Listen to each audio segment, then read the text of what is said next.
I'm Radical Reggie. And I'm Retro Gaming Maniac. And welcome to the Horror Insider Show.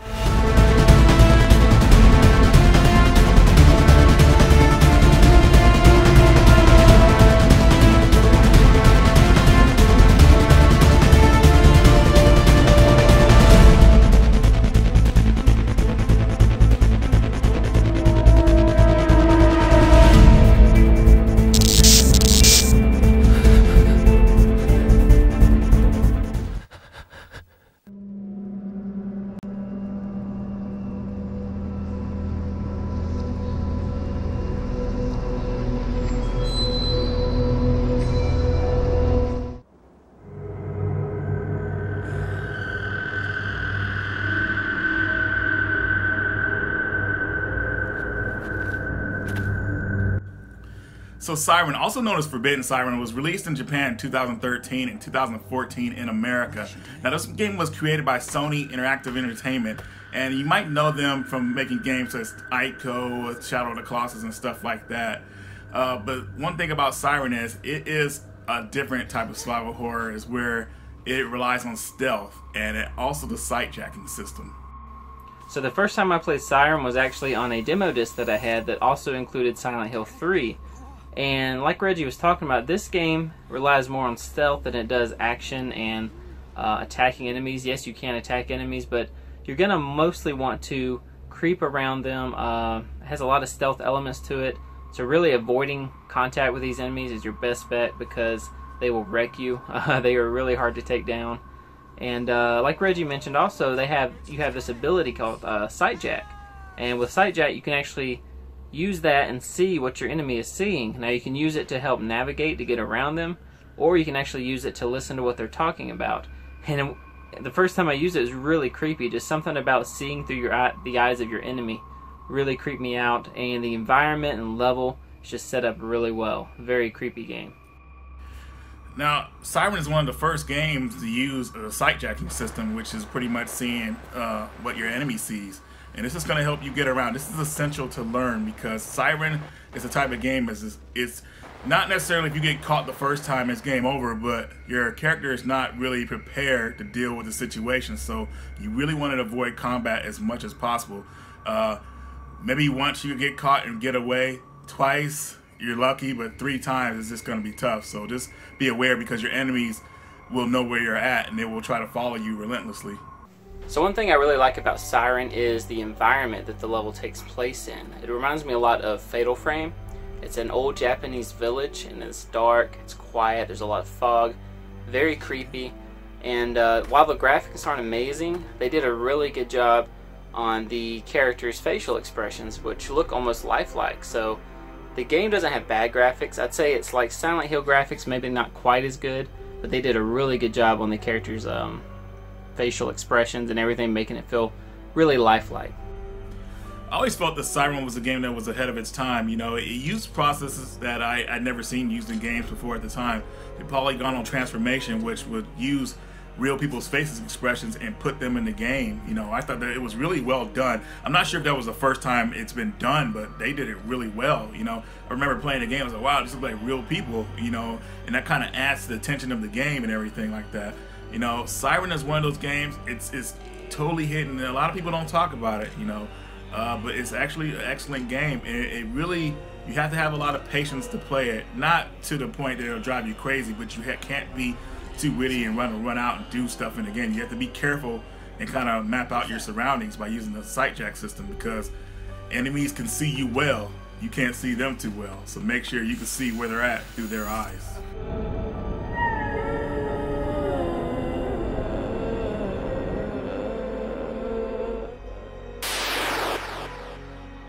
Did you know that Siren came out in 2003 in North America, Japan, and PAL territories?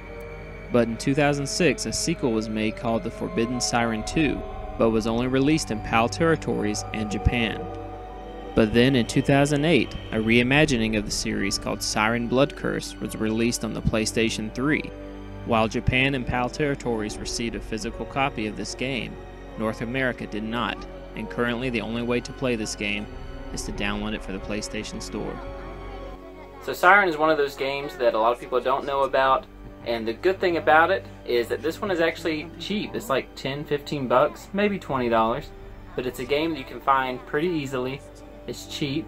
And if there's one thing I would have to critique about it, and it's funny. So most survival horror games have bad voice acting. Now this one, the voice acting is fine, but what's funny about it is the game is taking place in Japan, but all of the characters have British accents. What do we do now? All we can do is wait here until Makino and the others arrive. And it's not like a British person trying to do like a Japanese accent. It's straight up British accents the whole way, so it's kind of funny. But, you know, it's one of those things that is easily overlooked, and it doesn't take away from the game at all. Definitely a game worth checking out. News time.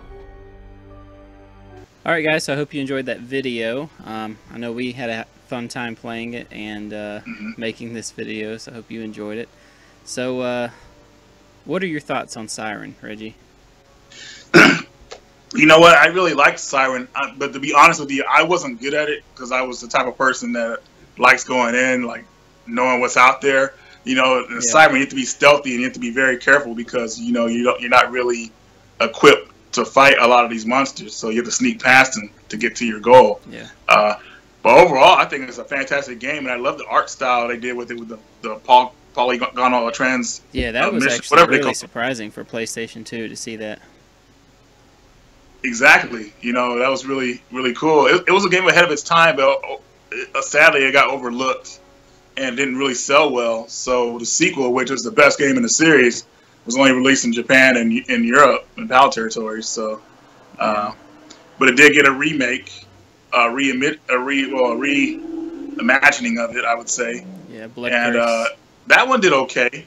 Yeah. Yeah, Blood Curse is cool. It's more of a, yeah, just like I said, a reimagination of it, I guess. So. Yeah. I mean, but from what you played, how did you feel about it? I enjoyed it. I think it's a very unique survival game, and I think it's one that's kind of underrated. Like, it just doesn't get enough attention. Yeah. I always found it kind of odd that it's such a cheap game as well. It seems like one of those games that's going to be like Kuan or something, just really expensive and hard to find, but it's everywhere, and it's like 10 or 15 bucks. It'll happen. Yeah. You know, it'll happen sooner or later. I mean, yeah. Hopefully this people will be video isn't upset. the cause of it, though. Yeah, I know, right? But yeah, I enjoyed it. I like the sight jacking. It's very creepy to me. Seeing through the eyes of the enemies, it's just it's a very creepy thing. It's almost it's like taking someone over, and it's pretty much. The environment is great. The music, the graphics, while not like great, the polygonal effects on the face you were talking about was great, and it's not your typical survival horror where you can just run around and shoot things. You do get a weapon, but sometimes you're better off not using it and just running and sneaking around. Yeah, because it alerts the enemies where you're at and all that good stuff. So yeah, great game though. I think it's underrated and definitely one that I hope everyone watching this video can check out. So awesome, dude. So going on to like news and survival horror, I noticed there's been like a issue with Resident Evil Remake 2, Resident Evil 2 Remake, excuse me. And one of the issues is that, of course, it still hasn't been shown yet, but the original voice actor for Claire was not hired back on. And people were in an uproar about this, and I personally thought it was a great idea.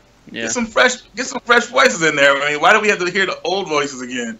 I mean, she's had her turn in other Resident Evil games. It's time for new. That's what this remake is about. Yeah. But people are so like, I don't know, man. They're losing their minds. I think it's okay. I don't know. I hope it doesn't.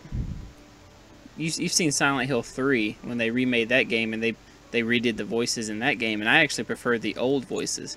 So I'm hoping that when they redo the voices, I hope that it's still good and it's something that, you know, everyone can accept. Just because I wasn't satisfied with that Silent Hill 3 voice remake. I agree with you, and one of the reasons that happened, one of the voice actors died. The actor who played Douglas, he had passed away, so they couldn't get him to come back. So they had to. Troy Baker and a couple other people had to do the voices, and I think they did a good job, but it still is not as good as the other voices. Yeah. But I'm glad they gave you the option of using both, which is cool. Yeah, that was. Or did they? Did they give us the option of using both in the third game, or just, I'm trying to remember. I think they did in, what was the... Yeah, I think they did, actually. Okay. Yeah. Okay, cool. You know what? I've got But it on the shelf. man, I gotta check. But yeah, I totally get what you're saying, man. But when it comes to Resident Evil Remake, I think people need to give it a chance first because they might actually like these voices better. Yeah, as long as they go into it with open minds and everything, I'm sure it'll be fine. Or you can look at it like this: Resident Evil 2, the PS1 game, or the original version of Resident Evil 2 had good voice acting, right? Mm-hmm. Resident Evil 1, not so much. Yeah. You know what I mean? So it was great that the remake had different voices in it. Yeah, in that case, it's definitely a good thing. Yeah.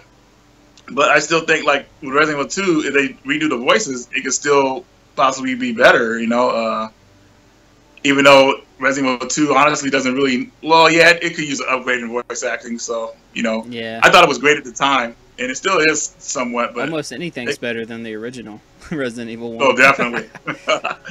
Well, remember when we did Chaos Break, man? Chaos Break is probably worse than the original Resident Evil game. That one is...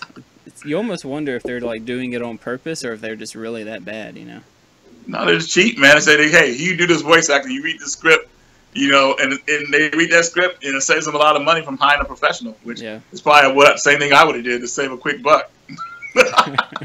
Yeah, same here.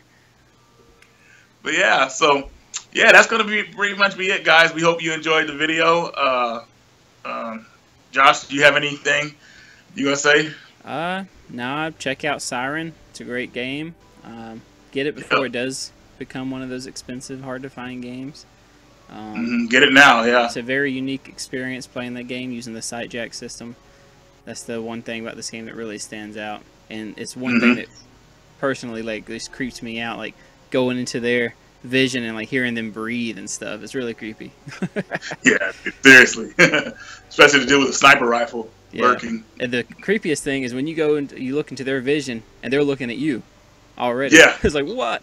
But yeah, looking here. Yeah, exactly. Hope you enjoyed it. We had a good time making it. If you did, hit the like button and make sure you tune in for the next one. We'll see you next time. See ya. This video was a joint production by Radical Reggie and Retro Gaming Maniac. If you enjoyed it, please like, comment, and subscribe below.